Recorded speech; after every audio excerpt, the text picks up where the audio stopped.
Good evening everyone and welcome back to Lead LSR. You're watching the Primetime News Hour where we uncover the truth and inspire change. I am Vaishnavi Pandey, your host for today, and I will be taking you through the top 10 news of the day. The state of Kerala is all charged up because of the upcoming Vidhan Sabha elections. We've sent our correspondent Fidaaa Fatima to capture the truest celebration of Indian democracy. Over to you, Fidaaa. I'm Fidaaa reporting from the heart of our city's election centre, Kerala. Today the excitement is palpable as our community engages in a democratic exercise that will shape the future of our city. Behind me, the voting booths are witnessing the participation of citizens as they make their choices among three prominent parties, REP, ADPR and IBM. As the votes are being cast, let's take a closer look at these competing parties. Let's have a talk with them. Hi ma'am, so which party's ideologies do you think resonated the most with you? Why do you think REP party resonated the most?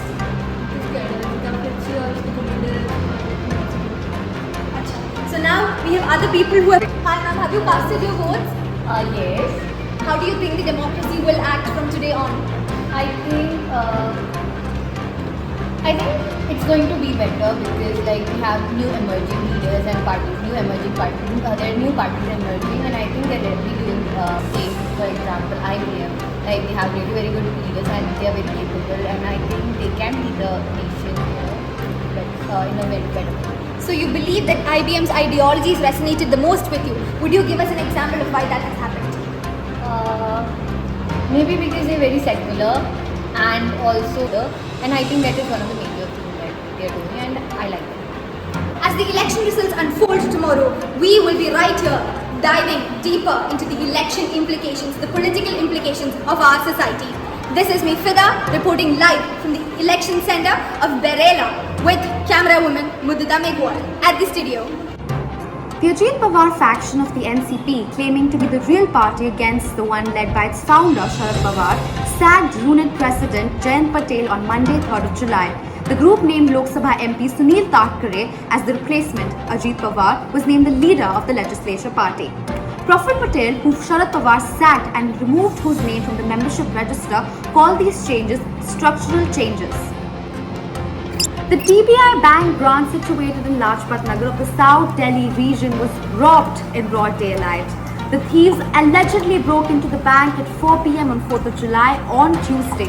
The purser was held at gunpoint, whereas 22 people were held hostage during the time of the robbery. The thieves left with all the tangible cash and assets. The Delhi police is looking into it.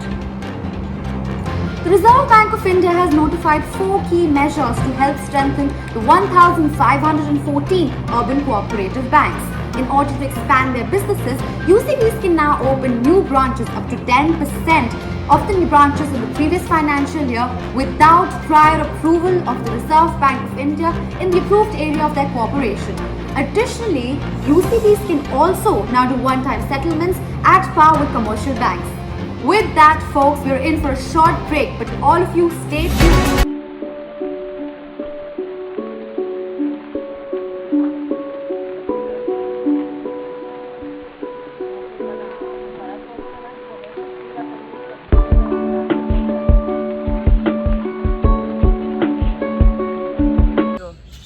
क्या आपकी भी मांसपेशियों और जोड़ों में दर्द है जिसकी वजह से आपको भी चलने फिरने में दिक्कत आ रही है? अगर हाँ तो अब और नहीं, आज ही घर लाइए ये मलाई का बाम, इसे लगाइए और अपने सारे दर्द से चुटकी भर में राहत पाइए।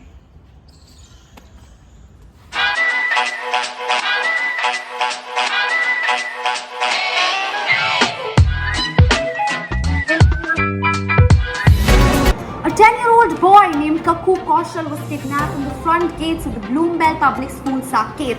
The unfortunate incident was recorded on the school's CCTV cameras. The Delhi police is investigating the case and is on a lookout for suspects. Good evening, my name is Gehana Thorat, and continuing with today's edition, the next news is arriving from the state of Nagaland, where 2 people have lost their lives and 3 others sustained injuries when massive rocks, sleet and crushed their cars in Nagaland's Chumukedima district on Tuesday evening, as reported by the officials.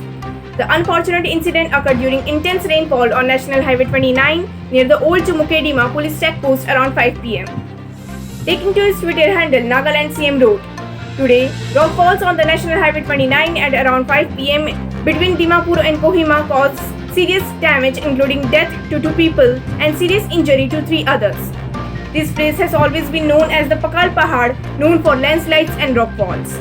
Further, the state government is taking all necessary steps to provide emergency serious grand ex gratia for the deceased of Rs 4 lakh each and necessary medical assistance to help the injured. The promoters of Baiju Ravindran, Divya Gokulnath and Ravi Ravindran have together sold shares worth $408.53 million across 40 secondary transactions since 2015. While Baiju Ravindran individually sold shares worth $3.28 million since 2015, Gokulnath and Ravi Ravindran have sold shares worth $29.40 million and $375.83 million respectively. Multiple investors, including firms like General Atlantic, BlackRock, and Lightspeed Venture Partners, have participated in Baiju's secondary transactions over the years. Former India all-rounder Ajit Agarkar was on Tuesday appointed as the Chief Selector of Team India Senior Men's Selection Committee. BCCI's Cricket Advisory Committee, comprising the likes of Sulakshana Naik, Ashok Malhotra and Jatin Paranjape, unanimously selected the former cricketer on Tuesday after interviewing the several applicants for the position of one selector. The CAC further recommended Agarkar for the role of chairperson of the Men's Selection Committee based on his seniority.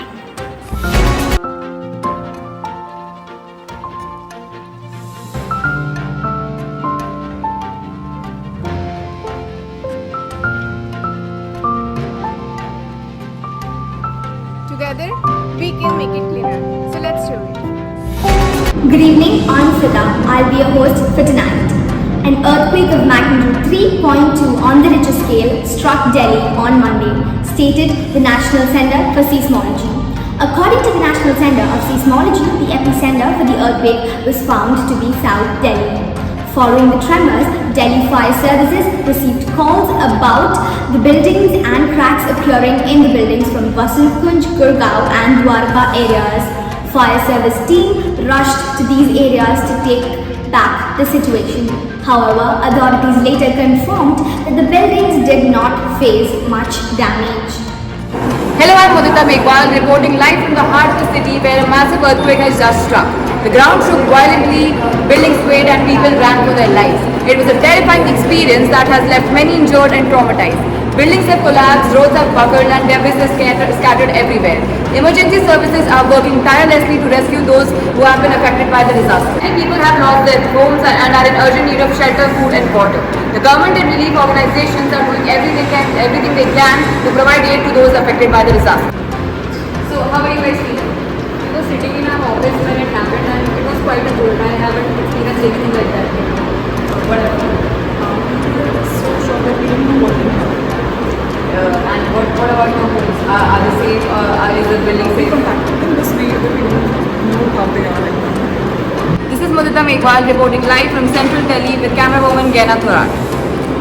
India purchased almost 60% of all Russian oil exports in June, and a strong demand from refiners even as China consumptions dropped to just 7%.